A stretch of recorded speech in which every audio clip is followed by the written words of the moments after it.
ये कौन है? ये सुकाचार्य हैं, श्री सुखदेव जी महाराज हैं। सुक कहते हैं तोते को। तो श्रोता कैसा होना चाहिए? बोले तोता जैसा होना चाहिए। तोते का स्वभाव कैसा होता है? बोलो तोता राम राम, तो तोता बोलेगा राम राम। बोलो तोता कृष्ण कृष्ण, तो क्या बोलेगा? बोलेगा कृष्ण कृष्ण। तो भागवत का श्रोता ऐसा ही तोता जैसा होना चाहिए। 4 घंटे में जितनी कथा सुनी सब रट ले, और घर के जो लोग नहीं आए, परिवार के जो लोग नहीं आए, या कोई मित्र नहीं आए, कोई सदस्य नहीं आया, तो जाकर के उसको तोते की तरह पूरी कथा सुना दे। ये श्रोता का पहला लक्षण। लेकिन होता क्या है? कथा से उठ करके लोग आएंगे, महाराज जी बड़ी आनंदमयी रसमयी कथा, आनंद आ गया। तो हम कहेंगे बताओ क्या बताया आज कथा में? बोले ये नहीं पता, याद नहीं है, लेकिन लगी बहुत अच्छी, कानों को बहुत बढ़िया लगा। नहीं, ध्यान केंद्रित करके बैठेंगे तो हो सकता है शब्दावली आप व्यास जैसी ना बोल पाओ, लेकिन कथानक तो पूरी याद हो जाती है। तो पहला श्रोता का लक्षण सुख। दूसरा श्रोता का लक्षण मीन। मीन कहते हैं मछली को। मछली का स्वभाव क्या होता है? पानी महंगा होता है कि दूध महंगा होता है? बताओ, क्या महंगा होता है? दूध महंगा होता है। दूध का मूल्य ज्यादा होता है। एक हाथ में पानी, एक हाथ में दूध दे दें, कहें एक को छोड़ दो, तो पानी को छोड़ दोगे आप, क्योंकि पानी तो और मिल जाएगा। दूध को थोड़ी छोड़ोगे, वो मूल्यवान है। लेकिन मछली से जाकर के कहो चल तू पानी में मत रह, मैं तुझको दूध में ले जाके छोड़ देता हूं, तो दूध में रहना, तो क्या वो दूध में रह पाएगी? और यदि आपने जबरदस्ती करके मछली को जल से दूर करके दूध में डाल भी दिया, तो परिणाम क्या होगा? सीधी मृत्यु, मर जाएगी, वो नहीं जी पाएगी। भले ही दूध में कितने भी गुण हो, भले ही दूध कितना भी पौष्टिक हो, भले ही दूध कितना भी श्रेष्ठ हो, कितना भी मूल्यवान हो, लेकिन मछली के लिए वो मृत्यु के अलावा कुछ नहीं है। भागवत का श्रोता भी ऐसा ही होना चाहिए। कथा में आते समय कोई आपको प्रलोभन दे दे कि आज की कथा छोड़ दो, आज तुमको हम अमुक अमुक पिक्चर दिखा दें, आज तुमको हम ये जादूगर का ये दिखा लाएं, आज हम तुमको ग्वालियर का किला दिखा लाएं, या कोई भी प्रलोभन दे के कोई कथा छुड़वाने का प्रयास करे, तो श्रोता मछली के जैसा होना चाहिए कि यदि मुझे कथा से विमुख किया गया तो प्राण निकल जाएंगे मेरे। ऐसा श्रोता का स्वभाव होना चाहिए। कथा के अलावा कोई भी प्रलोभन हो तो उस प्रलोभन को छोड़ो। यह दूसरा लक्षण श्रोता का। सुक, मीन और चातक। चातक पक्षी होता है हिमालय में। आप लोग कभी जाओ पहाड़ों पर, हिमालय के पहाड़ों पर, तो वहां कहीं आप रात्रि में रुकोगे और सवेरे 4 बजे यदि उठ जाओगे तो संभवतः चातक पक्षी की आवाज आपको सुनाई देगी।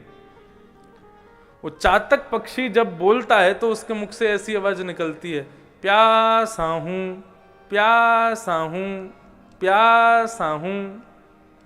वो जब बोलता है तो ऐसा ही लगता है कि बोल रहा है प्यासा हूं। तो सुबह सुबह सूर्य उदय होने से पहले ही चिल्लाता है प्यासा हूं, प्यासा हूं। तब बाकी के पक्षी कहते हैं क्या सुबह सुबह हमारे कानों में दर्द कर देता है, प्यासा हूं चिल्लाता है। अरे इतनी नदियां बह रही हैं, इतने पोखर तालाब भरे पड़े हैं, जाकर के कहीं अपनी प्यास बुझा ले। लेकिन तब वो पक्षी कहता है नहीं, ये नदी पोखर ये तालाब का जल मेरी प्यास को नहीं बुझाएगा। तो बोले कैसे? बोले काले काले बादल आएंगे, मेघ मालाएं आकर के आपस में टकराएंगी, और पहली ऋतु, पहली बारिश का जल, जब स्वाति का जल ऊपर से गिरेगा, उसको अपनी चोंच में भरूंगा, तब मेरी प्यास बुझेगी। ऐसा होता चातक।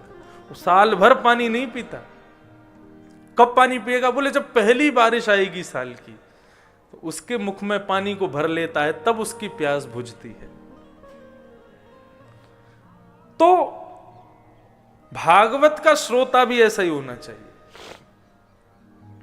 24 घंटा यही कहता रहे प्यासा हूं प्यासा हूं, अब उसको दुनिया भर के रस पिला दिए जाएं लेकिन उससे उसको तृप्ति ना मिले। बोले कैसे तृप्ति मिलेगी? बोले जब कोई भागवत की कथा होगी, भागवत के सुंदर श्लोकों का गान किया जाएगा, उन गानों को जब मैं अपने कानों के द्वारा श्रवण करूंगा तब मेरी प्यास बुझेगी, तब मुझे तृप्ति मिलेगी। अच्छा, ये आप लोग सुन ही रहे हो लेकिन ये करना बहुत मुश्किल है ना। एक प्रकार से भागवत को ही संपूर्ण जीवन प्रदान कर देना जैसा है, लेकिन श्रीमद् भागवत के उचित श्रोता ऐसे ही होते हैं। और चौथा लक्षण, अच्छा, श्री डोंगरे जी महाराज चातक पक्षी का इतना सुंदर विवेचन करते थे। वे कहते थे कि एक बार चातक पक्षी वृक्ष पर बैठ करके रो रहा था, प्यासा हूं प्यासा हूं। इतने में एक भेलिया ने देखा और भेलिया ने अपने बाण को संधान करते हुए उस पर छोड़ दिया। तो उसके हृदय में जाकर के जब तीर लगता है तो वो अपनी डाल से नीचे गिरने लगता है और नीचे बह रही होती है गंगा जी। तो बहती हुई गंगा में गिरने से पहले चातक पक्षी अपने पुत्र को कहता है, बेटा तू चिंता मत करना, मैं अपने प्रियतम स्वाति जल की इच्छा रखते हुए अपने प्राणों को गंवा रहा हूं, लेकिन याद रहे मेरी मृत्यु के बाद मेरे तर्पण के लिए गंगा के जल का प्रयोग मत करना। जब मेरी मृत्यु के बाद तर्पण करो तब भी स्वाति के जल से ही करना, वही मेरा प्रियतम है। जिस गंगा के जल की एक बूंद भी यदि अंतिम समय में मुख में चली जाए तो विष्णु लोकम स गच्छति।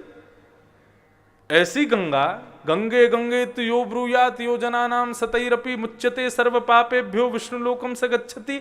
ऐसी गंगा के मुखमंडल को, ऐसी गंगा के जल को मुखमंडल में लेने से भी मना कर देता है वो चातक पक्षी। क्यों?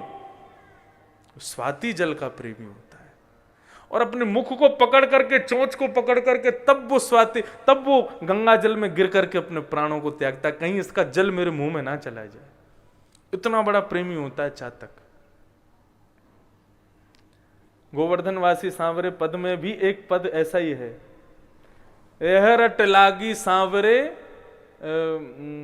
जैसे चातक मोर। मुझे याद नहीं आ रहा है पूरा, बहुत बढ़िया पद है। तो चातक। अब चौथा लक्षण श्रोता का होता है हंस। हंस देखा है आपने कभी?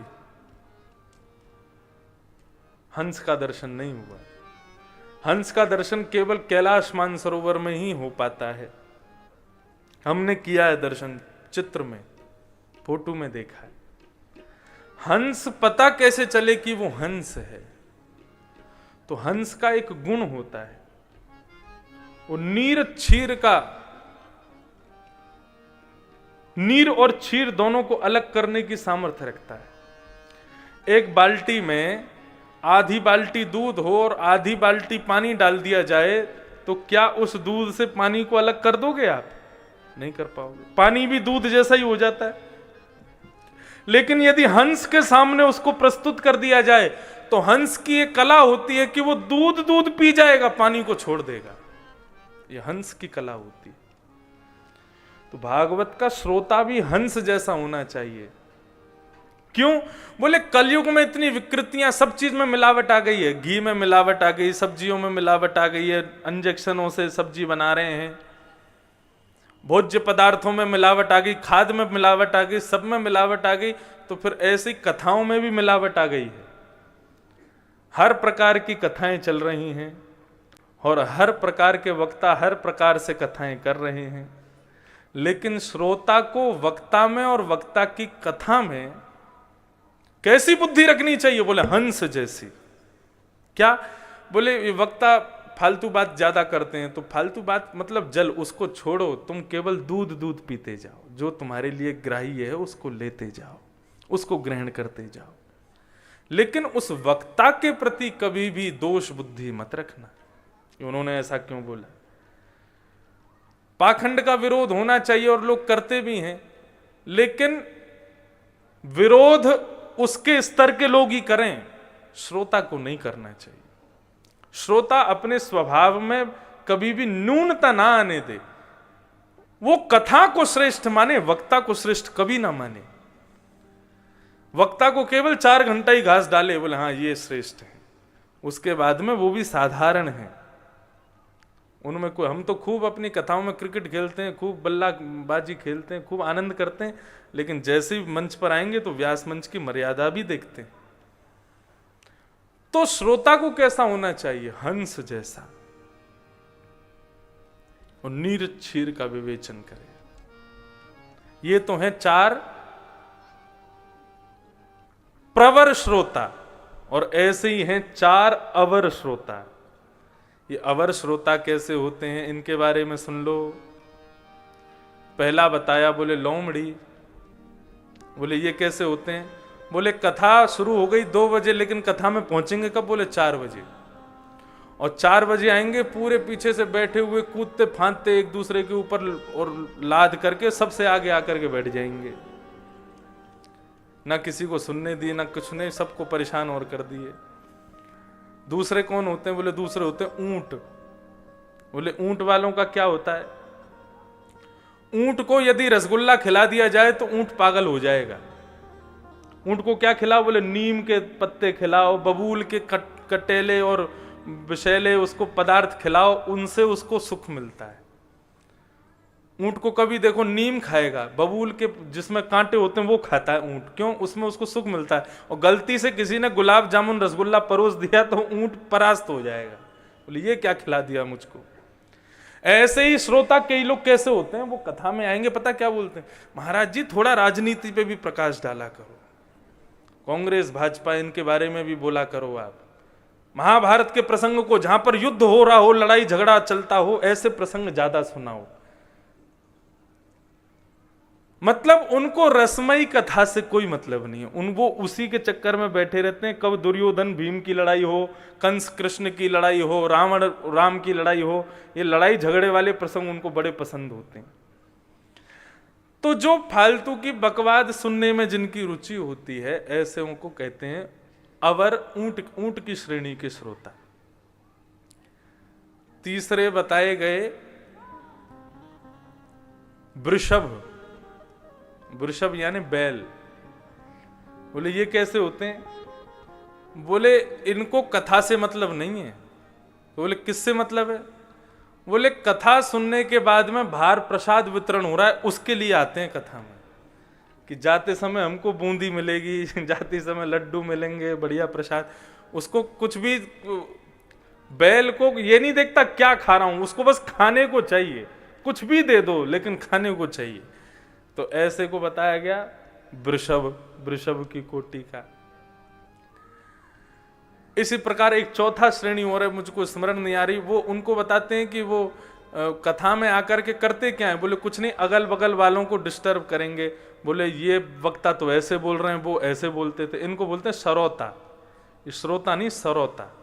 सरोता होता है खंड खंड खंड खंड करता है उसको, क्या, सुपारी को, ऐसे खंड खंड खंड खंड करते पूरी कथा का खंडन कर देंगे। ये व्यास जी तो ऐसे बोलते हैं, हमारे यहाँ कथा हुई थी तो उनके ऊपर इतना बड़ा केले का पत्ता लगाया गया था, इन पे तो है ही नहीं। हमारे यहाँ कथा हुई थी तो व्यास जी के, अब क्या बताएं आपको, एक बार मेरी कथा हुई बिहार में, नहीं झारखंड में, पहली बार कथा करने गया। तो वहां कथा होती थी शाम को 7 बजे से और रात्रि 11 बजे तक। रुका था मैं बंगाल में, 60 किलोमीटर दूर से आता था कथा करने रोज। एक बियर जंगल में कथा हुई थी। तो पहले दिन जब मैं कथा करने आया तो एक बड़ा दीनहीन सा, बिल्कुल मतलब जैसे कहें उसके शरीर की हड्डियां गिन लो, ऐसा बिल्कुल दीनहीन सा व्यक्ति, और उसको 5-6 लोग घेरे खड़े थे और बिल्कुल मुख से मानो ऐसा लग रहा था कितने दिन का प्यासा भूखा भोजन का मारा बेचारा। और मुझको उसके सामने जाकर खड़ा कर दिया। उससे बोले प्रणाम करो, प्रणाम। मैंने कि ये कौन है? बोले आपकी कथा के मुख्य यजमान। मैंने मुख्य यजमान तो हट्टे टगड़े बढ़िया होने चाहिए, इनको क्या हो गया? तब बताया, एक तो उनका मुंडन कर दिया, बोले कि बाल रख के कथा नहीं सुननी है। और दूसरा क्या कर दिया, बोले कि उनको बेचारे का बिस्तर सब हटा दिया कमरे में से, बोले नीचे चटाई पे सो। उनके शैम्पू साबुन बर्तन सब ले लिए, बोले कुछ नहीं लगाना है, ऐसे रहो। और भोजन में कह रहे हैं पका हुआ भोजन नहीं, छोंक वाला भोजन नहीं, उबले हुआ खाना खाओ, ये खाओ। बेचारे की ऐसी स्थिति हो गई। अरे हमने कहा भाई खूब पकवान खाओ, खूब मस्त रहो, आनंद से रहो, बस कथा सुनो प्रेम से। ये इतने सारे नियमों के चक्कर में बेचारा कथा ही नहीं सुन पाएगा वो। तो ऐसा नहीं होना चाहिए। तो ये चौथी श्रेणी जो होती है श्रोताओं की, वो कथा का खंडन करते हैं। नहीं, श्री चैतन्य महाप्रभु अपने समस्त वैष्णव भक्तों के साथ में विचरण कर रहे थे, तभी किसी कथा में पहुंचे तो कथा के वक्ता वो कुछ विद्वान नहीं थे, ऐसे ही कुछ भी बोल रहे थे। तो चैतन्य महाप्रभु उसकी कथा में जैसे ही पहुंचे तो बार बार भुजा उठाते, रुदन करते आनंद में, आहा आहा क्या सुंदर कथा, कितनी अद्भुत कथा। समस्त शिष्य परिकर ने कहा, गुरुजी ये बेचारे उल्टा सीधा बोल रहे हैं और आप इनकी कथा में वाहवाही कर रहे हो, क्यों? तो चैतन्य महाप्रभु बोले तुम लोग क्या इसकी विद्वत्ता देखने आए हो कि कितना विद्वान है? परीक्षण की भावना से कथा में बैठोगे तो फिर कोई भी कितना भी श्रेष्ठ वक्ता क्यों ना हो, उसमें भी दुर्गुण ही दिखेंगे। परीक्षित बन के बैठो, ग्रहण करने की भावना से बैठो। अगर आप स्वयं बुद्धिमान हैं, विद्वान हैं, इस भावना से कथा में आएंगे तो जब घड़ा आपकी विद्वत्ता से भरा ही हुआ है तो मैं और भरूंगा तो बाहर गिरेगा ही। इसलिए सदैव श्रोता को चाहिए कि अपने आप को थोड़ा खाली ही समझ करके बैठे कि मुझे कुछ नहीं पता, मुझे कुछ नहीं आता। इस भावना से बैठे तब ही तो वक्ता उसको भर पाए। तो श्रोता के लक्षण इस प्रकार होने चाहिए। तो मैं किस विषय में कह रहा था? भागवत का धर्म क्या है कि हम, विषय क्या है? हमारे हृदय में परम धर्म का बीज बो देना। अब वो बीज तो यहां बूब गया आपके हृदय में, अब उस बीज को वृक्ष बना करके दूसरों को फल देना, पुष्प देना, छांव देना, वो कब होगा? जब इसी कथा को सुन करके इसके सद्भावों को आप दूसरों तक पहुंचाओगे। ये बात सुबह सुबह व्हाट्सएप चेक करते हैं सब लोग, और जहां पे दिखेगा कि कहीं पर लड़ाई झगड़ा हुई है, किसी की बदनामी की बात है, तो तुरंत उसको 100 लोगों को भेज देंगे। लेकिन किसी ने कथा भेजी हो, कोई प्रसंग भेजा हो, कोई अच्छी बात भेजी हो, उसको 10 लोगों को भी नहीं भेजेंगे। ऐसी स्थिति नहीं। वैष्णवता कहते ही उसे हैं कि मैं भक्त बना हूं तो अपने साथ साथ औरों का भी कल्याण करते हुए उनको भी भक्त वैष्णव बनाऊं। तो ये भागवत का विषय है। अब भागवत का अधिकारी कौन है, कौन सुन सकता है और कौन सुना सकता है? तो लिखा है निर्मत्सराणाम सताम, निर्मत्सराणाम सताम। एक दोष होता है, उसका नाम है मात्सर्य दोष। मात्सर्य दोष दुख के 4 कारण बताए भागवत में। पहला कारण कर्म, जैसा कर्म करोगे वैसा भोगना पड़ेगा। दुख का दूसरा कारण बताया काल, समय। दुख का तीसरा कारण बताया स्वभाव। कई लोगों के स्वभाव में ही दुख होता है, उनको कितना भी खुश कर लो, किससे कहो भैया रो क्यों रहे, बोले रो नहीं रहा, मेरा चेहरा ही ऐसा है। कई लोग ऐसे होते हैं, उनसे उनका चेहरा ही ऐसा लगेगा, रो रहे हैं क्या, स्वभाव ही दुखी है।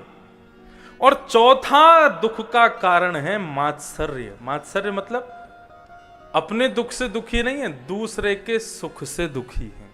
वो इतना सुखी क्यों है, वो इतना खुश क्यों है, वो इतना प्रसन्न क्यों है।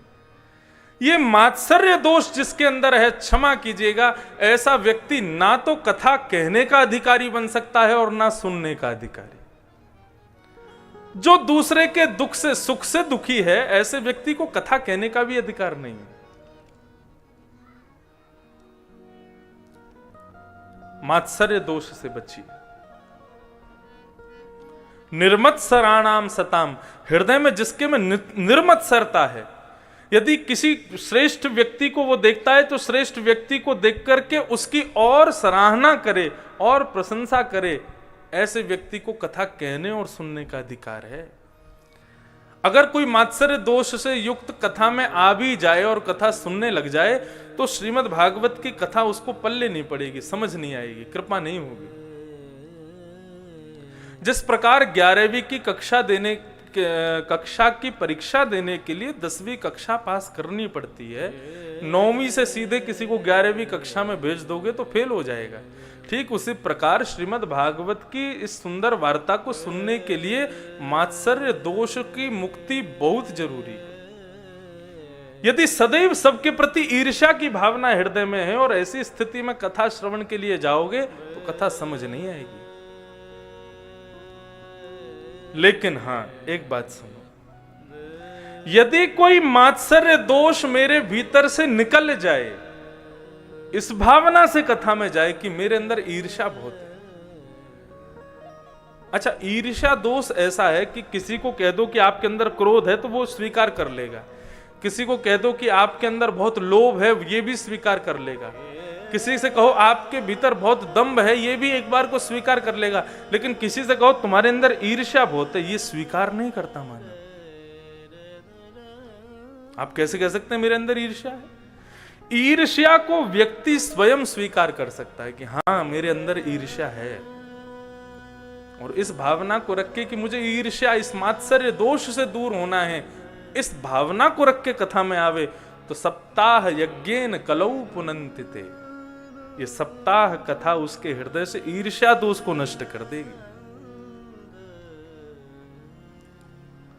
उसके बाद क्या होगा? बोले जित देखूं उदित श्याममयी है, जहां दृष्टि घुमाओगे वहीं ठाकुर जी का दर्शन होगा।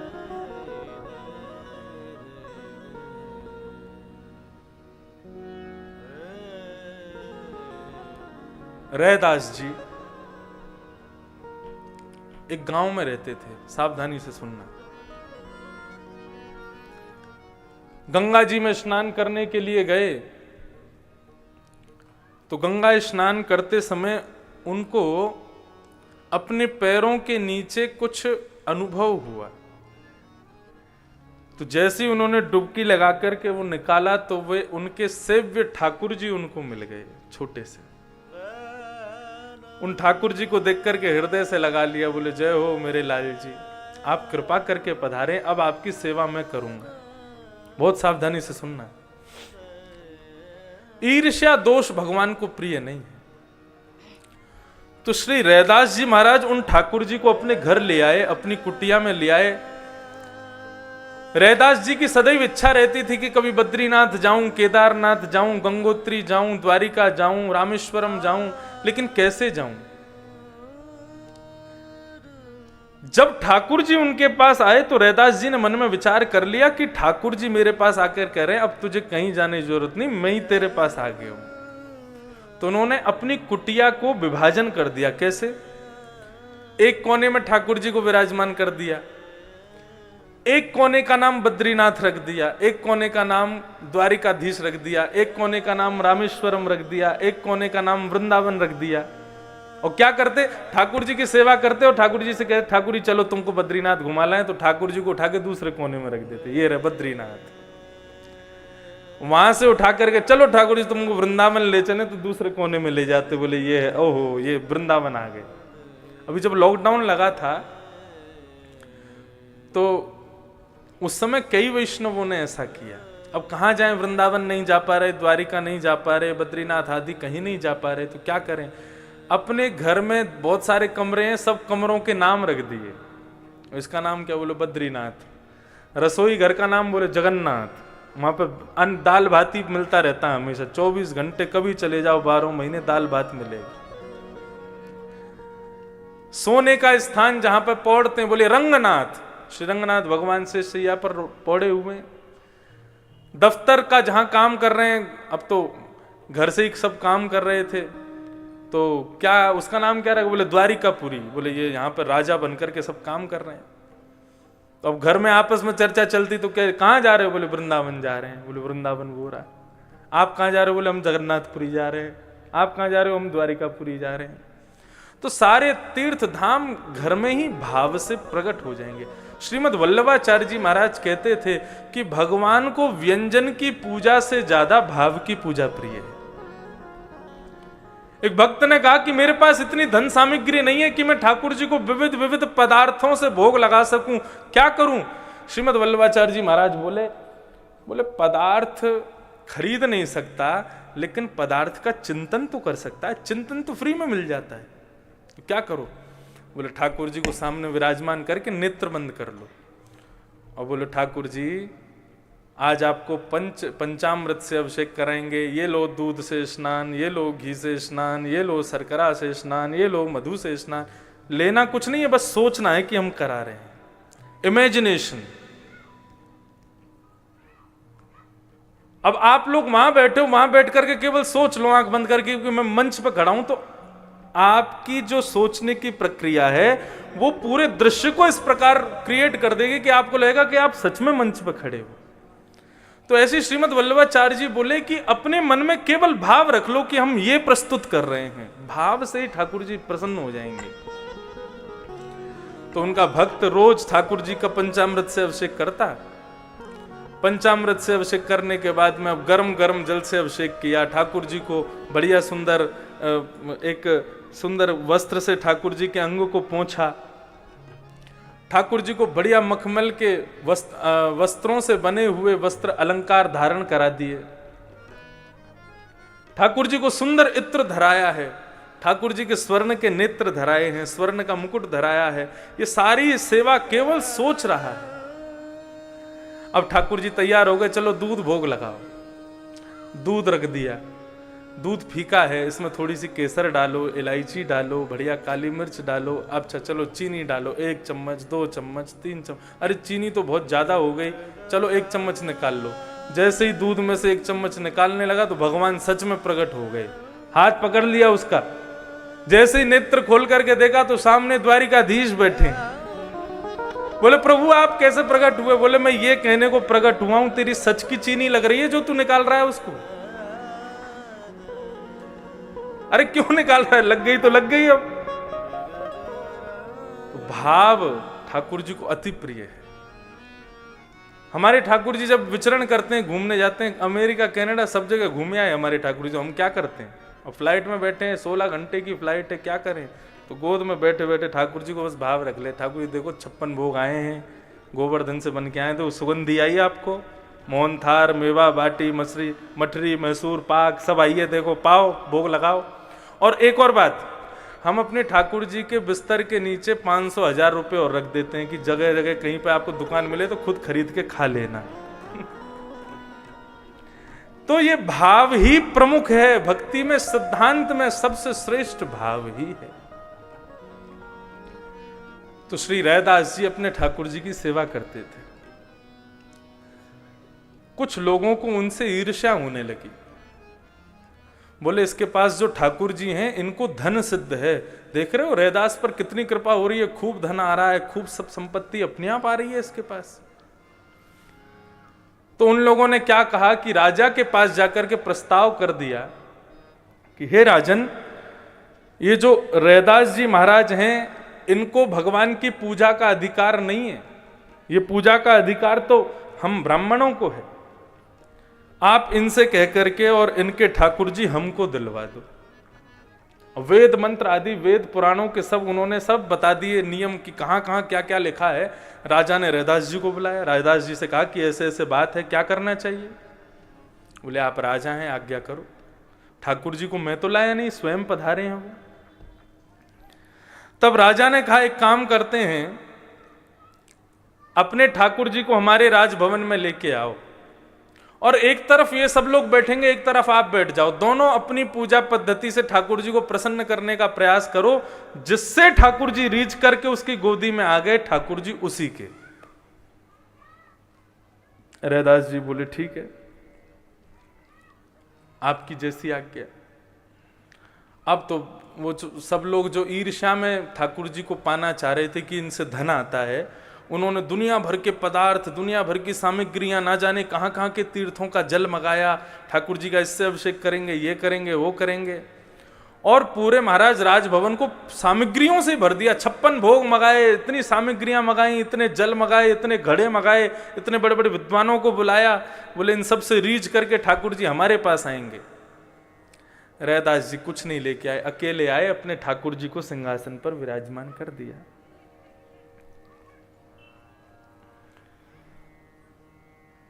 अब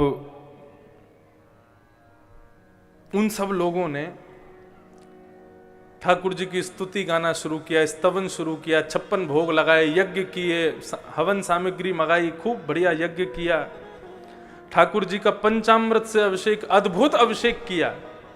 और सब कुछ करने के बाद में ठाकुर जी के सामने आवाहन करने लगे कि ठाकुर जी हमारे पास पधारो, लेकिन ठाकुर जी नहीं आए। तब राजा ने आग्रह किया कि रैदास जी अब इनकी बारी तो हो गई, अब आप करो। ठाकुर जी यदि आपकी गोद में आ गए तो हम मान जाएंगे कि आपके। तब श्री रैदास जी महाराज ने एक पद गाया, बहुत प्यारा पद है। श्री मीराबाई ने भी इस पद को गाया है, लेकिन श्री रैदास जी महाराज का भी यही शब्द के साथ में पद है। अपने नेत्रों को बंद करते हैं, ठाकुर जी का स्मरण करके कहते हैं, ठाकुर जी मेरे पास इतनी सामग्रियां, इतने 56 भोग पदार्थ का भोग लगाने के लिए धन, ये सब मेरे पास नहीं है, मेरे पास केवल वाणी है, मैं वही आपको प्रदान कर सकता हूं। यदि आपको ये सब सामग्रियां चाहिए तो आप अभी उनके पास चले जाओ, लेकिन मेरी वाणी सुनकर के मेरी टूटी फूटी सेवा और मेरी कुटिया में ही चारों धाम घूमने हैं, तो मैं पद के भाव से ही रिझा रहा हूं। आप अगर मेरी सेवा चाहते हैं तो मेरे पास आ जाना। तब श्री रैदास जी ने ये पद गाया, जो तुम तोड़ो पिया मैं नाही तोड़ू रे, जो तुम तोड़ो पिया मैं नाही तोड़ू रे, तो सो प्रीत तोड़ कृष्ण कौन संग जोड़ू रे। चंद्रकोश, जो तुम तोड़ो पिया मैं नाही तोड़ू रे, जो तुम तोड़ो पिया मैं नाही तोड़ू रे, जो तुम तोड़ो पिया मैं नाही तोड़ू रे, जो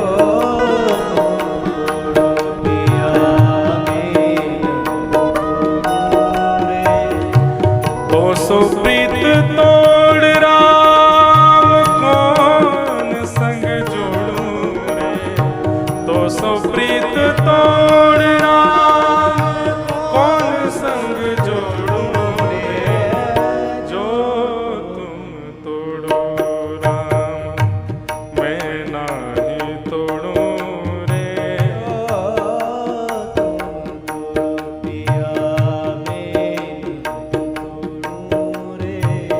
तो सो प्रीत तोड़ राम कौन संग जोड़ू रे, तो सो प्रीत तोड़ राम कौन संग जोड़ू रे, जो तुम तोड़ो राम मैं नाही तोड़ू रे,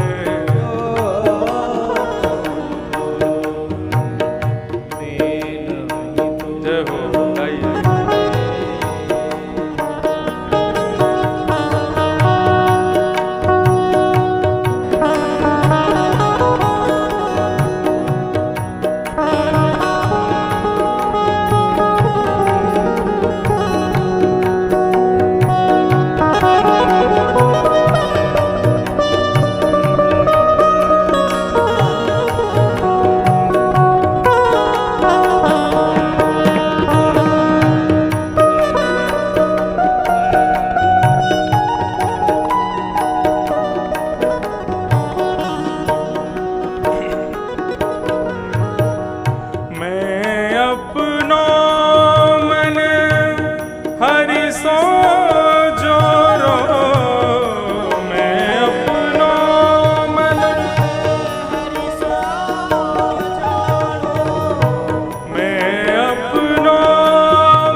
तुम तोड़ो राम, मैं ना ही तोड़ूं रे। अगर आप उनके पास चले भी जाओगे सेवा के लिए प्रभु, तो भी मेरे हृदय में तो यही भाव रहेगा, सब ही पहर तुमरी ही आशा।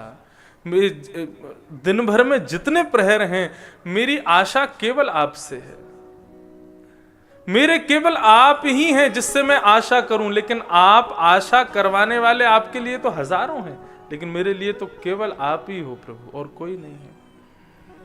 सब ही पहर तुमरी ही आशा, मन क्रम वचन कहे रह दासा। मन क्रम वचन से मेरी आश केवल और केवल आप हैं और कोई नहीं। और ऐसा भाव गाते गाते, राग थोड़ा सा कठिन है चंद्रकोश, और हमारे ज्यादा अभ्यास में नहीं है गाने के, लेकिन बहुत सुंदर राग है। जब ये भाव गाने लगे, गाते गाते रुदन करने लगे, नेत्र खोले ही नहीं, क्योंकि रैदास को ऐसा लगा शायद मेरे पास नहीं आएंगे आप।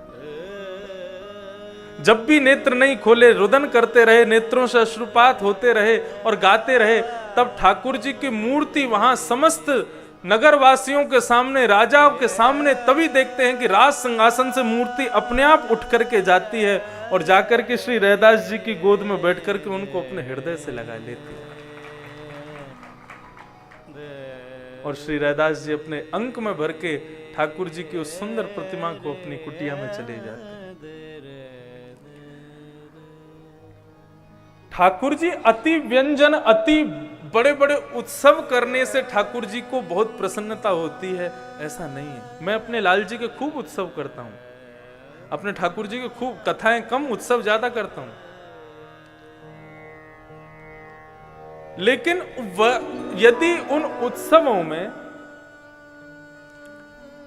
भाव प्रधान नहीं है, केवल और केवल साज सज्जा प्रधान है, ठाकुर जी के 56 भोग की सामग्री क्या बनी है वो प्रधान है, ठाकुर जी को हमने अलंकार कैसे धराए हैं, वस्त्र कैसे धराए हैं, ठाकुर जी की पिछवाई कैसी है, ठाकुर जी के साज सज्जे कैसे हैं, वो प्रधान यदि रखोगे तो ठाकुर जी को उत्सव प्रिय नहीं है। ये 56 भोग धराने की जो सेवा है कि ठाकुर जी को 56 भोग ही धरेंगे, उसके कम में ठाकुर जी को अगर 51 भोग रख दिए तो क्या ठाकुर जी भोग नहीं लगाएंगे? सबरी के बेर सुदामा के तंदुल रुचि रुच भोग लगाए। किसके वशीभूत? केवल प्रेम और भाव। यदि भाव है, प्रेम है, तो ठाकुर जी आप साधारण वस्तु भी दोगे तो उसको भी स्वीकार करेंगे। नाथ द्वारा जब श्री नाथ जी विराजे तो वहां पर कुछ वैष्णव, क्योंकि रसोई अभी ठाकुर जी की नई नई बनी है, सिद्ध होने में समय लगेगा, तो वैष्णवों के यहां से प्रसादी जाती थी श्रीनाथ जी के लिए।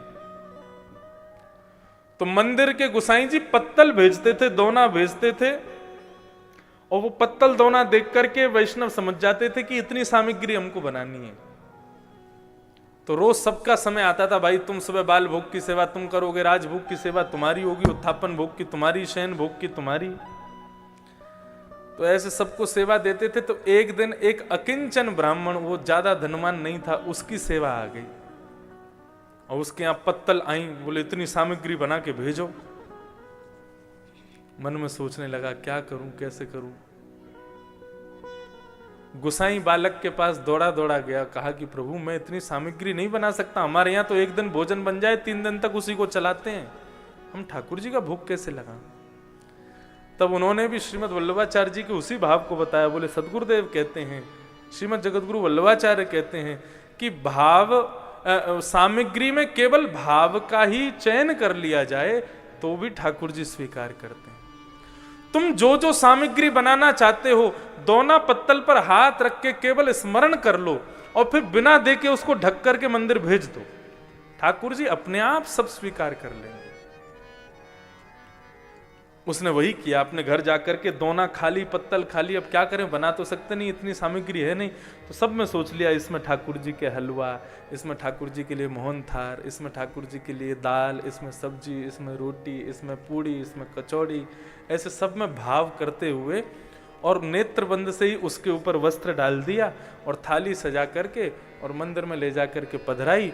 और जैसे ही ठाकुर जी के कपाट बंद हुए, राजभोग के लिए जैसे ही थाली के ऊपर से वस्त्र हटाए गए, जितनी सामग्री का ध्यान दिया सब प्रकट हो गई और ठाकुर जी ने भोग लगाया। तो ये भाव की प्रधानता। जरूरी नहीं है कि आप अपने घर के अर्चावतार के लिए विविध सामग्री ही बनाओ, सामग्री न भी बना सकते तो केवल उसका स्मरण। अब हमारे श्रीनाथ जी की पद्धति में ठाकुर जी को कम से कम 100 बीड़ा का भोग लगता है, 100 पान का भोग। अब 100 पान कहां से कथा में मंगाऊं मैं? यजमान से कहें कि भैया रोज के 100 पान चाहिए, अब 100 पान लगा भी न खाएगा कौन उसको? तो क्या करें ठाकुर जी के लिए? तो राजभोग के बाद, भोग के बाद ठाकुर जी के सामने ऐसे हाथ कर देते हैं, ये लो पान की आकृति बन गई, और दिखाई देते लो पान पालो। तो केवल ध्यान मात्र ऐसे ठाकुर जी के आगे भाव मात्र कर लिया जाता है, ठाकुर जी उसी से स्वीकार कर लेते हैं। तो भाव प्रधान। तो निर्मत्सराणाम सता, निर्मत्सरता, मात्सर्य दोष से रहित व्यक्ति ही कथा का अधिकारी है, नहीं तो भागवत की कथा ना कह पाएगा ना सुन पाएगा। और तीसरा भाव संबंध। बोले वैद्यम वास्तवमत्र वस्तु शिवदम तापत्रयोन्मूलनम्।